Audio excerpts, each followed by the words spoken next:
സംസ്ഥാനത്ത് കാട്ടാന ആക്രമണത്തിൽ ഒരു ജീവൻ കൂടി പൊലിഞ്ഞ ദിവസമാണ്. നമ്മൾ ആ റിപ്പോർട്ടിലേക്കാണ് ആദ്യം പോകുന്നത്. ഒട്ടേറെ ആളുകളുടെ ജീവിതത്തെ ബാധിക്കുന്ന വിഷയമാണ് ഈ വന്യമൃഗങ്ങളുടെ നിരന്തരമായ ശല്യം എന്നത്.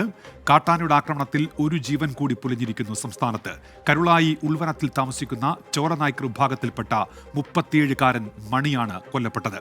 കരുളായിൽ നിന്ന് പൂച്ചപ്പാറ നഗറിലുള്ള വീട്ടിലേക്ക് പോകും വഴിയാണ് മണിയെ കാട്ടാന ആക്രമിച്ചത്.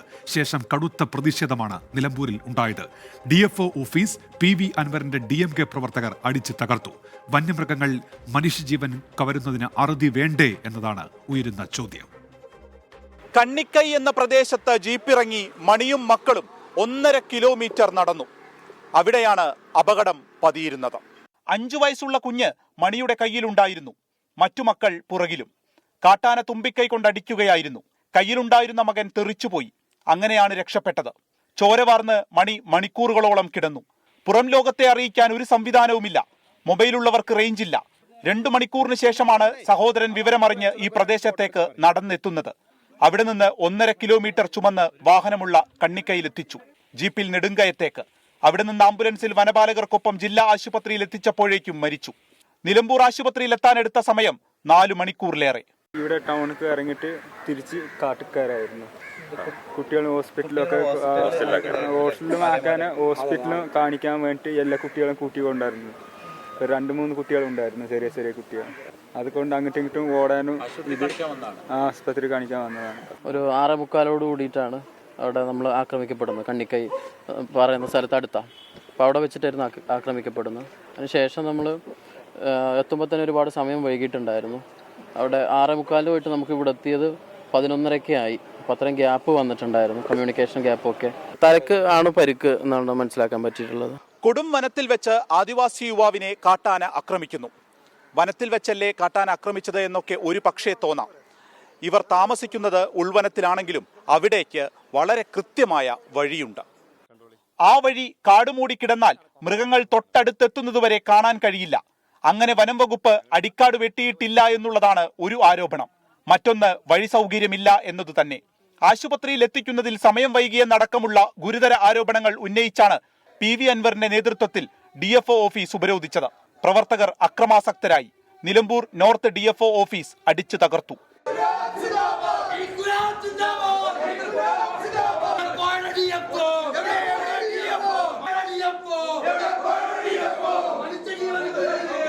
ഒരു മനുഷ്യജീവൻ ഇവിടെ ഈ കോലത്തിൽ ഒരു ആന ചവിട്ടി അരച്ചിട്ട് ഈ നിമിഷം വരെ ഒരു നിലപാട്, ഒരു ഇടപെടൽ ഒരു സർക്കാർ നടത്തിയിട്ടില്ലെങ്കിൽ ഈ അങ്ങാടിയിലൂടെ തെണ്ടി നടക്കുന്ന പട്ടികളുടെ വില ഈ മലയോര മേഖലയിൽ ജീവിക്കുന്ന മനുഷ്യർക്ക് ഈ സർക്കാർ കണക്കാക്കുന്നില്ല എന്നതിന്റെ ഏറ്റവും വലിയ തെളിവാണ്.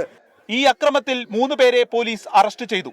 മൃതദേഹം എത്തിച്ച നിലമ്പൂർ ജില്ലാ ആശുപത്രിയിലേക്കും മാർച്ച് നടന്നു. കുടുംബത്തിന് വേണ്ടതെല്ലാം ചെയ്യുമെന്ന് വനം മന്ത്രിയുടെ സ്ഥിരം പ്രതികരണം. കൊല്ലപ്പെട്ടത് ആദിവാസി യുവാവായതുകൊണ്ട് തന്നെ സർക്കാരിന് അദ്ദേഹത്തിന് സഹായിക്കാൻ കഴിയും. അതിനനുസരിച്ചുള്ള സാമ്പത്തിക സഹായങ്ങൾ ഉൾപ്പെടെയുള്ള സഹായങ്ങൾ നൽകാനുള്ള നിർദ്ദേശങ്ങൾ ഇതിനൊന്ന് തന്നെ നൽകി കഴിഞ്ഞിട്ടുണ്ട്. സ്ഥലം MP പ്രിയങ്ക ഗാന്ധി നിലമ്പൂർ സൗത്ത് DFOയെ ഫോണിൽ വിളിച്ചു. കുടുംബത്തിന് വേണ്ട സഹായം ചെയ്യണമെന്നാവശ്യപ്പെട്ടു. വനം വകുപ്പിനെതിരെ വരുന്ന ആരോപണങ്ങളിൽ നിലമ്പൂർ സൗത്ത് DFOയുടെ മറുപടി ഇങ്ങനെ: ഇന്റീരിയർ ഫോറസ്റ്റ് ആയിട്ടുള്ള ഒരു ഏരിയയാണ് അത്. ഇപ്പോൾ പ്രത്യേകിച്ച് നടപ്പാതകളോ വഴികളോ ഒന്നും ഇല്ലാത്ത ഒരു ഇതാണ്. സാധാരണഗതിയിൽ അവർ പോകുന്ന വഴി കൂടെ ഒന്നുമല്ല ഇവർ പോയിരിക്കുന്നത്. അപ്പോൾ വളരെ ഉൾക്കാട്ടിലാണ് ഇവർ. അത് പ്രത്യേകിച്ച് ഇങ്ങനെ പാതയായിട്ടോ അടിപ്പാതയായിട്ടോ ഒന്നും ഇല്ലാത്തൊരു സ്ഥലം കൂടിയാണ് അത്. ഇല്ല, അവിടെ അടിക്കാടുകൾ വെട്ടിയിട്ടില്ല എന്നുള്ളത് വാസ്തവവിരുദ്ധമാണ്. അവരങ്ങനെ അടിക്കാടുകളായിട്ട് വെട്ടുന്നൊരു സ്ഥലമല്ല. അവർ വളരെ ഇതായിട്ട് കാലങ്ങളായിട്ട് അവരുടെ പരമ്പരാഗതമായി അവർ പോകുന്നൊരു വഴികളാണത്. കേരളത്തിൽ ഏറ്റവും സംരക്ഷിക്കപ്പെടേണ്ട പ്രാക്തന ഗോത്രവർഗമാണ് ചോലനായ്ക്കർ. വനത്തിനുള്ളിൽ താമസിക്കുന്നവർ. അവരുടേതായ ആചാരങ്ങളുമായി പൊതുസമൂഹവുമായി ബന്ധം കാത്തുവയ്ക്കാത്തവർ.